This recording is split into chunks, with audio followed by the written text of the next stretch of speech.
Gloria a Dios. Quiero hablarte justamente del llamado de Dios. Ese llamado maravilloso, ese llamado que establece la comunión con Cristo. Porque Dios nos llama, el primero de todos los llamados es a restablecer nuestra comunión con Cristo. Luego, algunas personas son llamadas a las misiones. ¡Guau! ¡Qué desafío! Pero no pueden ir a las misiones sin haber sido llenos del Señor. Otros a la vida pastoral, a la evangelización. Otros a ser evangelistas, predicadores, ganadores de almas, algunos predicadores de multitud. Y te puedo asegurar que ninguna de todas esas cosas se puede desarrollar sin Cristo reinando ahí adentro. Así que el primer llamado de Dios es a la comunión con Cristo Jesús, y establecer la comunión con Cristo es una decisión personal que cada ser humano tiene que hacer. Los demás te podemos alentar, te podemos animar. El predicador con todo el entusiasmo, ahora lo traigo a Matías acá, que le ponga toda la garra que Matías le pone, te puede ministrar la palabra, pero la decisión, por eso cantábamos este coro, que le podamos decir al Señor, mi corazón es tuyo, mi corazón es tuyo. Cuando le entregamos nuestro corazón al Señor, estamos diciendo toda nuestra vida, la pasión, la fuerza, la dedicación, y eso es glorioso. Eso es glorioso. Cuando uno es indiferente, la indiferencia espiritual está muy claro observado en las Escrituras. La generación de aquellos días cuando Jesús caminó sobre la tierra fueron más que indiferentes, lo rechazaron. Y teniendo al Rey de Reyes, teniendo al Rey de Gloria, el Señor de Señores, el Todopoderoso, caminando entre ellos, tuvieron una ceguera terrible. Es que la indiferencia, el rechazo del Señor trae ceguera espiritual. Podrías estar entre medio de una atmósfera gloriosa de poder y de milagros y estar cerrado y perdértelo. Por eso estamos permanentemente predicando la palabra. Porque la comunión con Cristo, en esa comunión con Cristo vas a comprender cuánto Dios te ama. En esa comunión con Cristo. Hay cosas espirituales que no las comprendemos hasta que no nos convertimos. Hasta que no nos entregamos al Señor hay cosas que no las comprendemos. Nos cuesta comprender que Dios nos está buscando. Y Jesús dijo, buscad el reino de Dios y su justicia. ¿De qué se trata la justicia? Es que la justicia de Dios te está buscando. Y no tengas la menor duda que te va a encontrar. ¿Y para qué te está buscando? Para restaurarte, para perdonarte, para sanarte, para libertarte. No es una justicia que nos busca para condenarnos, porque no envió Dios a su Hijo al mundo para condenar al mundo, sino para que el mundo sea salvo por Él. Así que te va a buscar por todos lados para salvarte.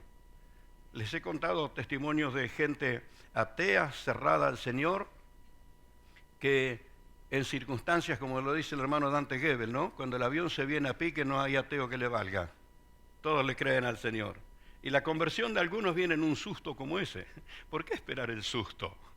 ¿Por qué no ser más inteligente y tomar la decisión de decirle al Señor, toma mi corazón, es tuyo? Y a veces, ¿sabe por qué no nos animamos a decirlo? Pues sabemos que dentro del corazón hay tantas cosas que sacar, hay tantas cosas, pero no te hagas problema, que el Espíritu Santo se encarga de quemarla con su fuego.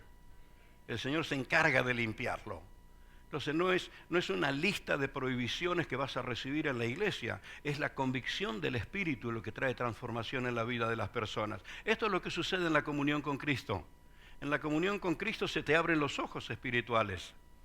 Escuchaba en una ocasión de un nadador profesional, no sé cuántas medallas tenía, en un viaje él estuvo en Rusia.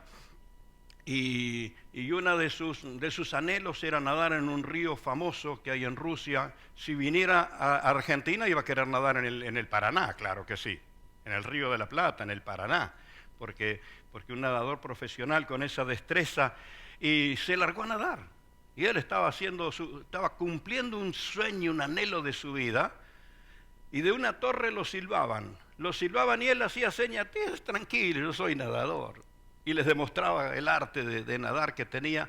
Al rato tuvo una lancha al lado y unos rusos grandotes le silbaron y le hacían señas que suba a la lancha. Y él le decía que no, que no. En menos de un minuto se tiraron al agua dos rusos grandotes como una bolsa de papa. Lo agarraron y ¡pum!, lo pusieron arriba de la lancha. Claro, él no hablaba ruso, no entendía nada. Y lo llevaron, la lancha fue despacio hacia un lugar y le señalaban. Él iba derecho a un lugar donde la turbina que generaba energía tomaba la fuerza del agua que caía ahí para mover las turbinas. Y le mostraron, vos seguías nadando, te ibas a caer ahí y la turbina te iba a hacer pedazo. Y entonces su testimonio fue, nunca entendí qué perdido estaba hasta después de haber sido salvado.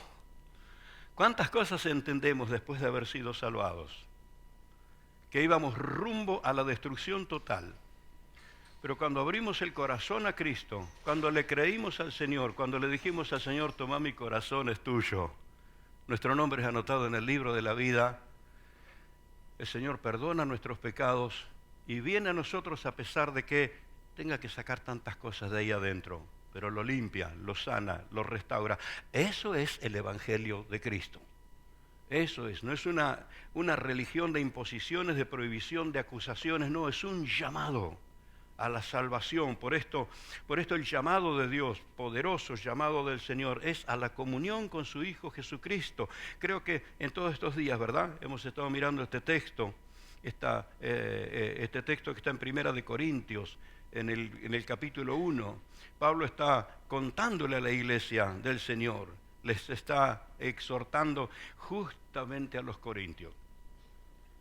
Los corintios estaban en Grecia, Corinto estaba en Grecia, y los corintios, obvio, tienen en la sangre la competitividad. No es la ciudad de Atenas más famosa, pero ellos tienen en las venas la competitividad. Y tenían así ese espíritu tan competitivo que hasta eran agresivos entre ellos, se maltrataban entre ellos. Algunos eran inmaduros, muy inmaduros. Pero qué interesante, cuando Pablo les escribe, los admira, los valora, los reconoce. ¿Por qué? ¿Por su perfección? No, simplemente porque habían aceptado a Cristo.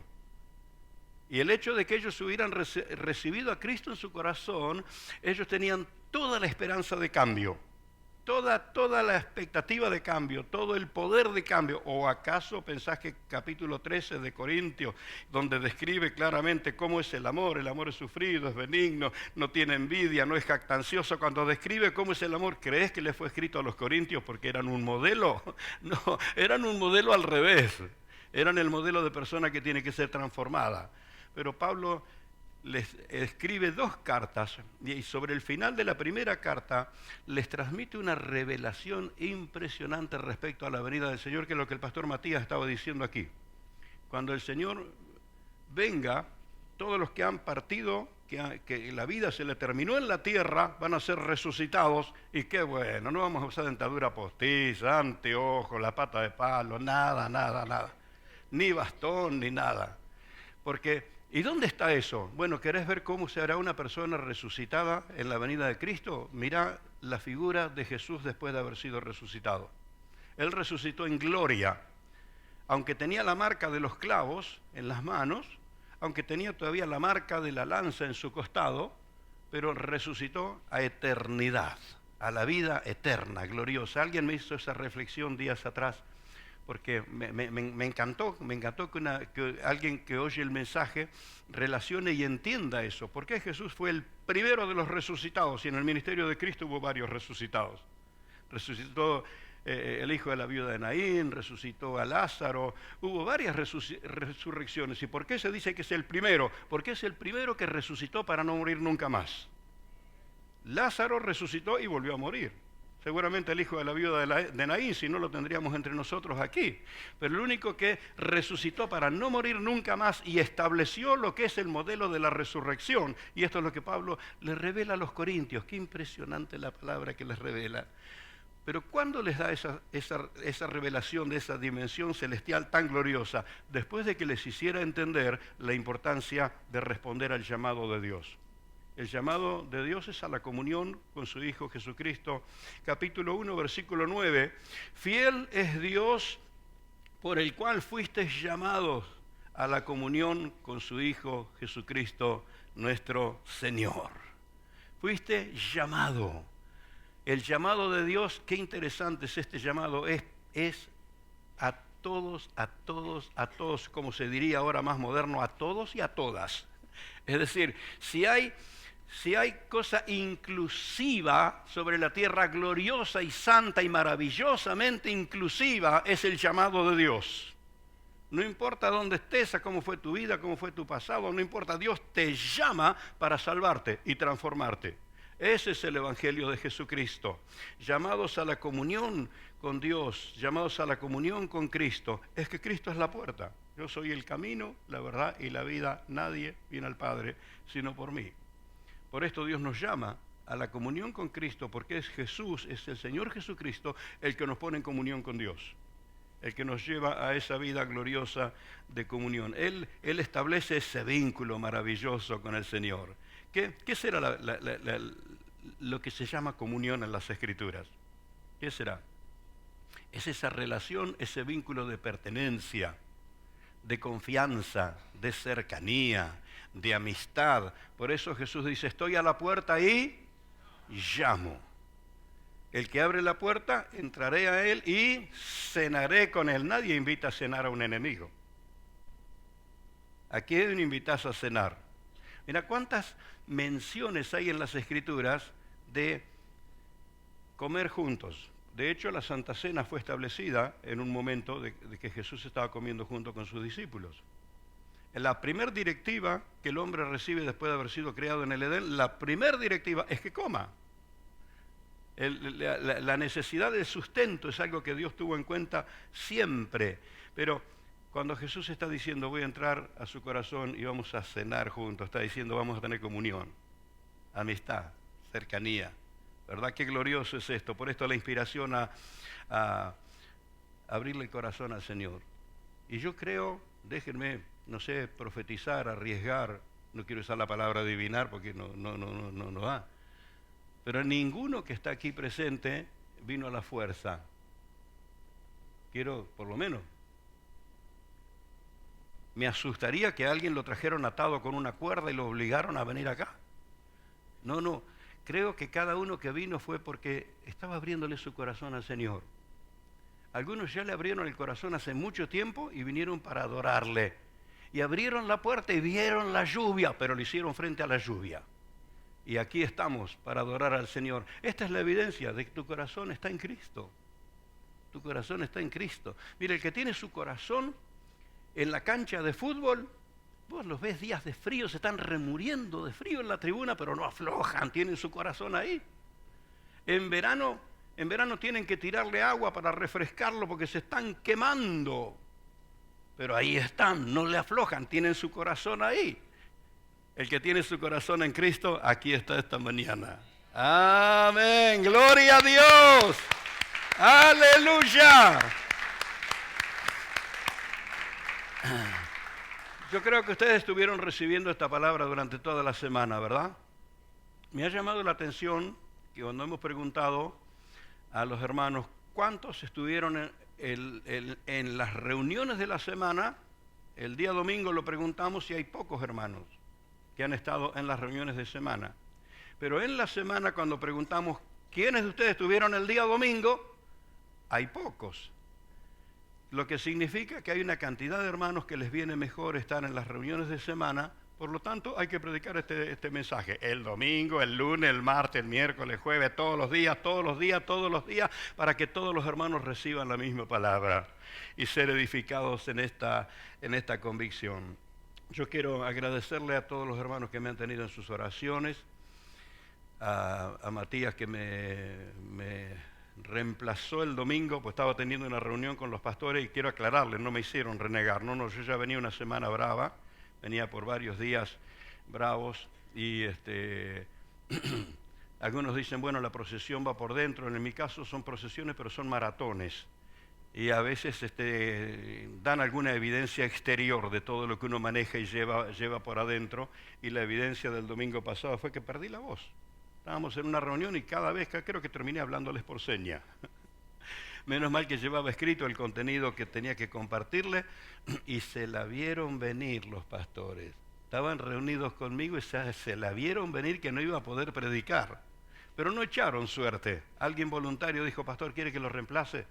Y yo tengo toda la confianza en los hermanos de mi equipo pastoral.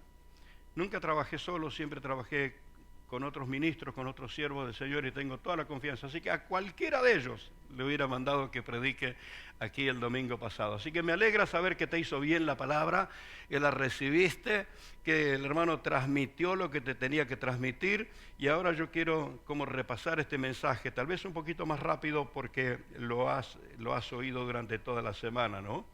¿Cómo es ese llamado de Dios el Padre? ¿Cómo es ese llamado? ¿Qué tiene que ver ese llamado en Cristo? Dios nos llama a la comunión con Cristo. Esta es la evidencia del interés que Dios tiene en nosotros. Y Dios no tiene otro que transmitiera la verdad divina, celestial, de la gloria del Padre, como lo hizo Jesús. De hecho, nadie bajó del cielo para enseñarnos al Padre, excepto Jesús. Y Él pudo hablarnos del Padre como nadie nos había hablado en la historia. ¿Cómo es Dios el Padre? Y de pronto leemos en los Evangelios, que de paso les comparto, el mes de septiembre se reconoce como el mes de la Biblia en el ámbito cristiano, y entonces el Consejo de Pastores está inspirando, animando a las iglesias a leer en este mes de la Biblia, en el mes de septiembre, los 4 Evangelios. Los 4 Evangelios. Alguien tomó en cuenta que leyendo 4 capítulos por día, llegás en un mes a leer los 4 Evangelios. Creo que son 3 capítulos por día, todos los días leyendo 3 capítulos de los Evangelios. En un mes habrás leído todos y te vas a encontrar con qué ternura Jesús nos habló del Padre. Con qué misericordia. Al punto tal que no entra en nuestra razón. Mirad las aves del cielo que no hilan, y nuestro Padre las alimenta. Y vos podrías decir, sí, porque no sabe cómo transpiro yo en mi laburo. Voy a hacer una traducción un poquito más genérica. Mirá, el Padre del cielo nos da el aire para respirar. ¿Qué queja tenés ahí? ¿Cuántos transpiran para respirar? No, ni te das cuenta que estás respirando. ¿Y quién es el que te ha provisto el aire? Entonces vas a encontrar las enseñanzas de Jesús, más buscad el reino de Dios y su justicia, y todas esas cosas por las que estás ansioso, todas esas cosas te van a ser añadidas. Entonces, ese llamado de Dios en Cristo Jesús es a que te metas en el reino de los cielos. A la justicia de Dios que acabo de explicártela, no es la justicia que te busca para castigarte, es la justicia que te busca para sanarte. De hecho, ha sucedido algún caso donde los médicos que atendían a algunas personas descubrieron que portaban una enfermedad mortal y lo buscaron por todos lados para atenderlo, medicarlo y salvarlo a tiempo. Lo hicieron con algunas personas, cuánto más Dios lo hace con los seres humanos. Nos busca por todos lados y de todas las maneras. ¿Para qué? Para perdonarnos, para salvarnos, porque no envió a su Hijo al mundo para condenar al mundo. Así que ese llamado de Dios el Padre evidencia qué importante es tu vida para Dios. Qué importante. ¿Sabías esto? Y decirle al que tenés al lado, ¿lo sabías? ¿Que eso es importante? ¿Lo sabías? ¿Sabías el precio que Dios pagó para encontrarte? ¿El precio que Dios pagó para redimirte? El precio que Dios el Padre pagó en Cristo Jesús para abrirte el camino, como nos explicaba recién el pastor Matías, el camino al Padre está abierto. Bienaventurado todo aquel que se enfoca en ese llamado del Señor. Es un llamado en todos los tiempos, universal, en todo el mundo, en todos los idiomas, en todos lados. El Señor está llamando a la gente, al ser humano, sea del lugar que sea. ¿Por qué destacar esto? ¿Por qué? Porque vas a encontrar que toda la historia de la antigüedad estaba más que nada enfocado en una nación, en un pueblo. Y por eso es muy común que oigas en el vocabulario de los creyentes hablar que adoramos al Dios de Israel. ¿Está mal? No, no está mal. Simplemente hay que entender que Dios quiere al mundo entero, quiso una nación, la guardó, la protegió, la salvó, la bendijo. ¡Qué pueblo bendecido, protegido por Dios! Y todavía no han aceptado a Cristo. Imagínate el día que acepten a Jesús. Imagínate el día que se entreguen a Cristo. Pero el llamado de Dios es más que a una nación, es al mundo entero. Por eso Jesús dijo, de tal manera amó Dios al mundo. ¿A qué amó Dios? Al mundo. ¿A qué nación? A todas. ¿A qué personas? A todas. ¿A qué raza? A todas. Por esto la labor de las misiones, llevando la palabra del Señor. El llamado de Dios es a todo el mundo y en ese llamado se inicia la vida espiritual. Por eso decíamos semanas atrás, el riesgo de algunas corrientes muy bien presentadas con una filosofía casi como queriendo actualizar el cielo al modo de la tierra, cuando la oración de Jesús fue al revés, que la tierra sea como en el cielo. Algunas corrientes quieren hacer que en el cielo sea como es en la tierra, donde el hombre hace lo que se le ocurre. Algunas de estas filosofías se enfocan en lo espiritual, de la espiritualidad. Y claro, ¿quién va a decir que no cuando hablamos de que somos seres que tienen características espirituales? Tenemos cuerpo, alma y espíritu. Innegable que el ser humano tiene espíritu. Pero quieren presentarnos una espiritualidad sin Dios y una salvación sin el sacrificio de Cristo. ¿Vamos entendiéndolo? Alguien podría darte una conferencia sumamente atractiva y hablarte de detalles del Antiguo Testamento, hablarte de los profetas, hablarte de lugares, de conquistas, de guerras, de batallas, de manifestaciones del Dios Todopoderoso, pero presta atención que va a negarse a mencionar la presencia de Cristo Jesús. Y abrí los ojos ahí, no estás ante el mensaje de Cristo, estás ante un mensaje que pretende distraerte de Cristo. ¿De dónde viene? De las corrientes que todavía no han aceptado a Cristo. De esas corrientes. Entonces, por eso decíamos semanas atrás, ¿qué dicen de Jesús? Y que nadie te conforme, ¿eh? Porque Jesús puede ser llamado el maestro, claro que sí. Rabí, el maestro. ¿Está mal? No, es correcto. Él es maestro en todos los tiempos y de todas las cosas. El gran profeta. ¿Está mal? No, Jesús dijo claro todo lo que iba a suceder. Todo lo que vendría, aún más. Nos reveló cosas del cielo que ningún profeta lo reveló. Entonces no está mal mencionar a Jesús como el profeta. Pero todavía sigo esperando que hables de Jesús como tu Señor, como tu Salvador, el que entregó su vida en el Calvario, el único enviado de Dios para redimir y salvar. Esto establece la gran diferencia. Entonces esta mañana quiero abrirte los ojos. Alguien puede hablar lindo, atractivo, con vehemencia, con detalles históricos conmovedores, pero si obvia, recordarte que Cristo es tu Salvador, míralo con mucho cuidado. Míralo con mucho cuidado. Entonces, ¿qué es el llamado de Dios? ¿A saber la historia? No, la historia viene por el hecho de cuando leemos las Escrituras, escuchamos las predicaciones. ¿Cuál es el llamado de Dios? Si tuvieras que responder, ¿cuál es el llamado preciso? El primer llamado de Dios es a la comunión con su Hijo Jesucristo, nuestro Señor. Él es Señor de nuestras vidas. Y en esa comunión con Cristo, se nos abre el entendimiento. Y podemos decir como aquel nadador, no entendí qué perdido estaba hasta después de haber sido salvado. Cuando estás en Cristo se te abre el entendimiento espiritual.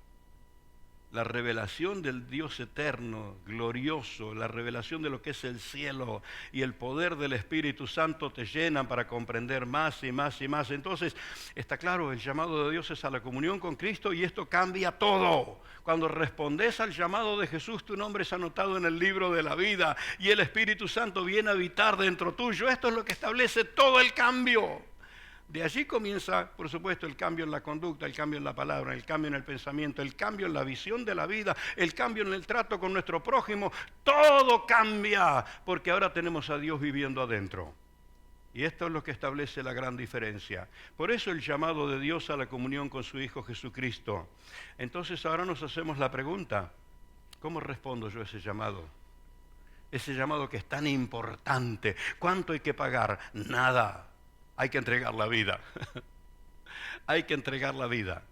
No tiene, como decíamos hoy, una lista de prohibiciones. Sí, el consejo claro, hay que creer en Cristo. Hay que creer en Cristo. Y yo sé la pregunta que puede estar surgiendo dentro de tu corazón, pero yo estoy acá porque creo en Cristo. Ahora estás recibiendo un entrenamiento cómo ayudar a otros a entrar en comunión con el Señor, es animarlos a creer en Cristo. No como un personaje de la historia, porque si bien Él atravesó la historia, en todos los demás personajes hemos tenido buen ejemplo, pero en Cristo tenemos el modelo. ¿Entiende la diferencia entre el modelo y los ejemplos? Buenos ejemplos en su tiempo y en cosas muy específicas, pero Cristo es el modelo, el enviado de Dios, el que pagó el precio para darnos vida eterna. ¡Gloria al Señor! ¡Amén! Él no es uno más en la historia. ¡Bendito! Esto que estaba diciendo recién, de maravillosas historias y presentaciones y todo, viene de gente que todavía está esperando que el Mesías llegue. ¿Se entiende la diferencia? ¿Cuántos se dieron cuenta que el Mesías, el Salvador, el Redentor ya vino? Es más, algunos dicen, vino, lo acepté, me transformó la vida, me abrió los ojos, me enamoré del Señor, qué glorioso es esto, ¿qué fue lo que te cambió? Es que conocí al Señor como mi Salvador. Entonces, el Mesías ya vino, ya fue crucificado, ya pagó el precio y ya fue resucitado. Y está a la diestra del Padre. ¿Sabes qué está haciendo al lado de Dios? No te está acusando. Está al lado de Dios el Padre. ¿Qué está haciendo? Intercediendo. Intercediendo.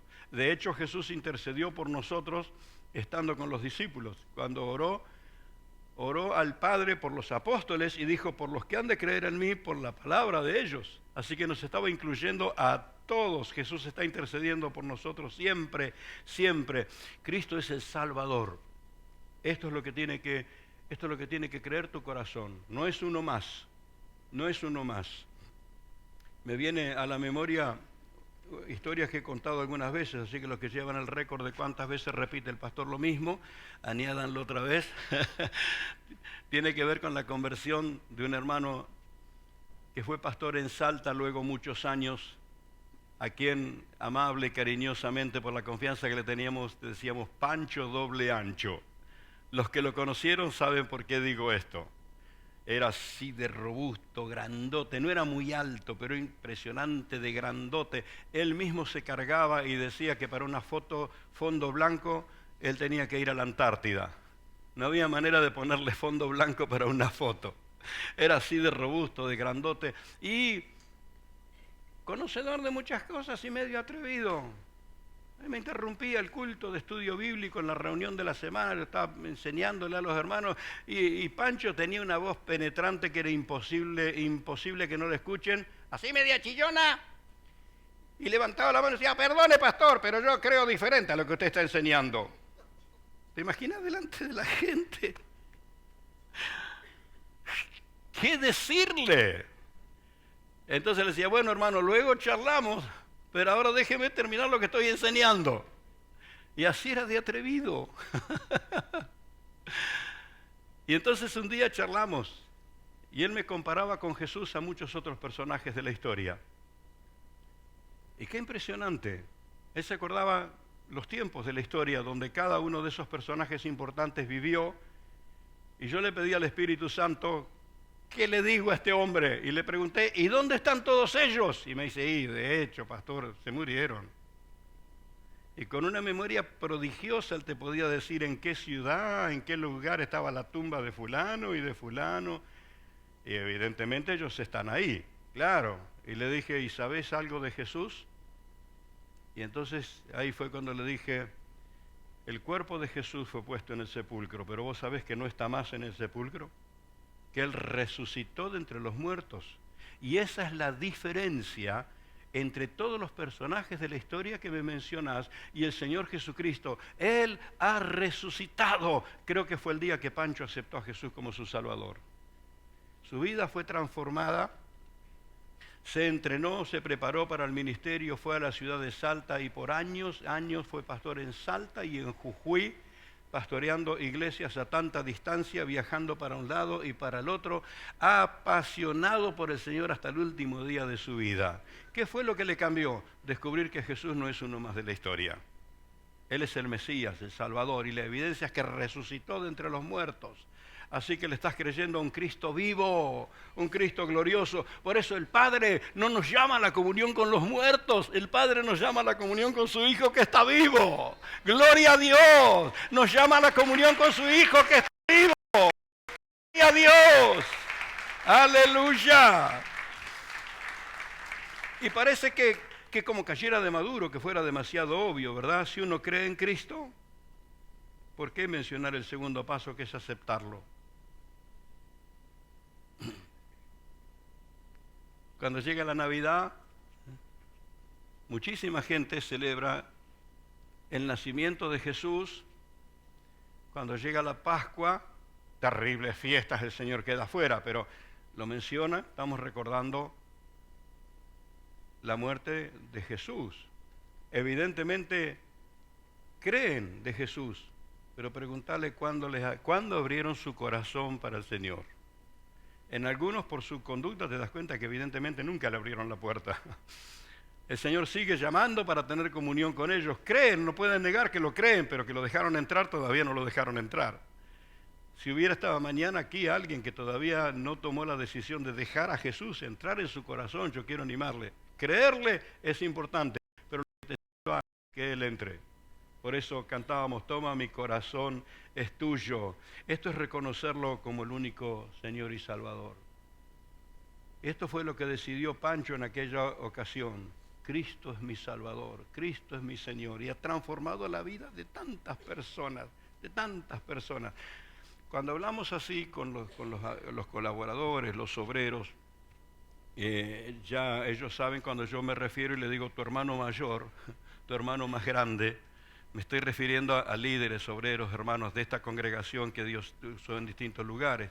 En estos días el pastor Pablo Verón me estaba mandando videos de un lugar que conquistó para tener un centro de rehabilitación, ¿verdad? Y en el mismo día yo recibo de África, de la hermana Fabiana Llamas, fotos y videos del logro. Ya está en marcha su escuela, está en marcha su colegio.